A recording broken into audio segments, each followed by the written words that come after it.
I'm standing in line with my mother, and they kept coming and yelling and screaming and pulling and pushing us apart, and they called age. And I looked at my mother and I told her she was in the wrong line, and they took her into a different line.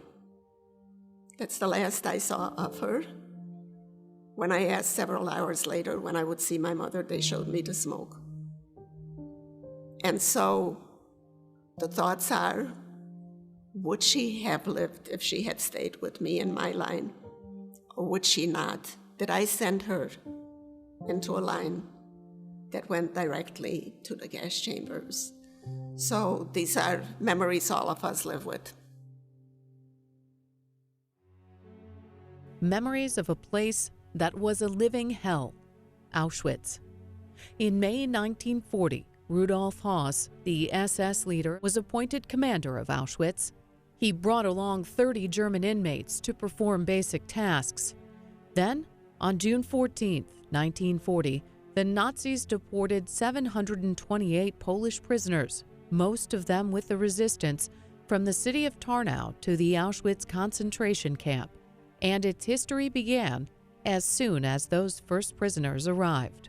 They were treated to a speech by Karl Fritsch, the SS chief in charge of the prisoners, that signaled what Auschwitz would become. "You have come not to a sanatorium, but to a German concentration camp, where the only way out is through the chimney," he said. "If someone doesn't like it, he can throw himself on the barbed wire. If there are Jews in the transport, they don't have the right to live more than 2 weeks. Priests, 1 month, and the others, 3 months. These men, these Polish political prisoners and German criminals, would serve as a source of forced slave labor for, at the time, SS-led construction projects, and then eventually for armament and war-related projects. Some of the early prisoners were shot, others tortured, and the mortality rate was high. After Germany invaded the Soviet Union in June 1941, Soviet POWs were sent to Auschwitz. SS Chief Heinrich Himmler drew up plans for its expansion, creating a second large complex at Birkenau, 2 miles away. Living in horrific conditions, most of the Soviet POWs died. That was when Himmler and Höss prepared Auschwitz to play a major role in the final solution for European Jews, the Holocaust. They were transported to Auschwitz from all over occupied Europe. To me, I can walk this museum all day long. I can talk about it. It's become my second home. But the one thing that I cannot do comfortably to this day is to talk about the boxcar, what happened in the boxcar, and how we came to Auschwitz concentration camp. To this day, I'm in it, I smell it, I hear it, and I feel it. Newly arrived prisoners were divided in a process known as selection. Children and their mothers and the old and infirm were sent directly to the gas chambers. The young and able-bodied were sent to work. Auschwitz represents the only camp that served these two functions of both a concentration camp and a killing center. And I think also is the best example and microcosm of this Nazi ideology, of this idea that as you continue to remain useful for us, we will use you. But when you become useless to us, we will kill you. And Auschwitz was the ultimate example of that ideology for the Nazis. In May 1942, another camp, Buna Monowitz, later called Auschwitz III, became a slave labor camp, supplying workers for the nearby chemical and rubber works of the German conglomerate IG Farben. We were so hungry, everybody was literally starving in this factory.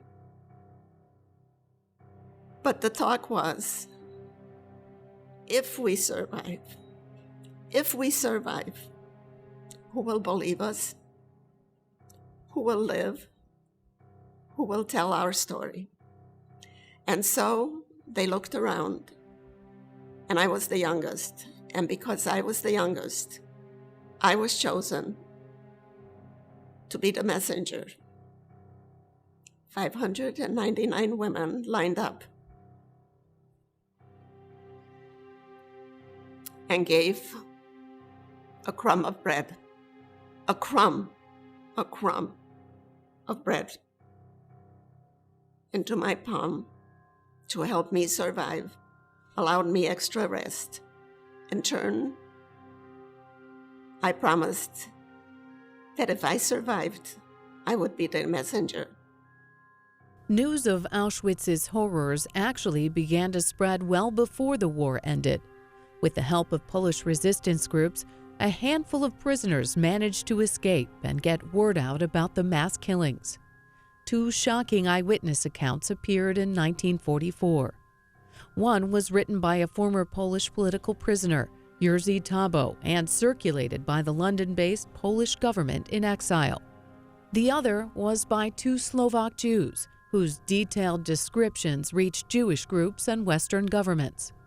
Although Allied forces bombed the industrial complex adjacent to Auschwitz, the death camp was left unscathed. As Soviet troops advanced in late 1944 and early 1945, the Nazis fled Auschwitz, taking some 60,000 remaining prisoners with them.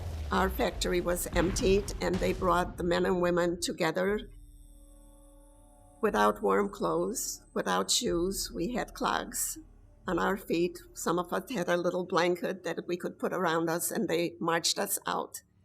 And they marched us through the fields and through the towns, and they didn't know what to do with us anymore. And we didn't get any food at that point, and most of us were sick, hungry, cold. On January 27, 1945, Soviet forces reached Auschwitz. I don't think anyone could have imagined what these Russian soldiers came upon. The conditions of the prisoners, the horrific conditions of the camp, the smell must have been unimaginable. You have to imagine mounds of bodies that in those closing days that the Nazis were not able to either get through the crematoria fast enough or to burn live in the pits that they had created because they were trying so quickly to cover up the evidence in those waning days. You have to imagine coming upon piles and piles of clothing and shoes and eyeglasses and hair and prosthesis and toothbrushes and bowls and suitcases. I have to imagine that it was something that stayed with these men forever in their consciousness. Between 1.1 and 1.5 million people died at Auschwitz. 90% of them were Jews. The second largest victim group was comprised of Poles, while some 19,000 Gypsies also perished at Auschwitz. We need to kind of move beyond this idea that history is just a timeline of events and dates and facts, however important those are when we're studying and educating about the Holocaust.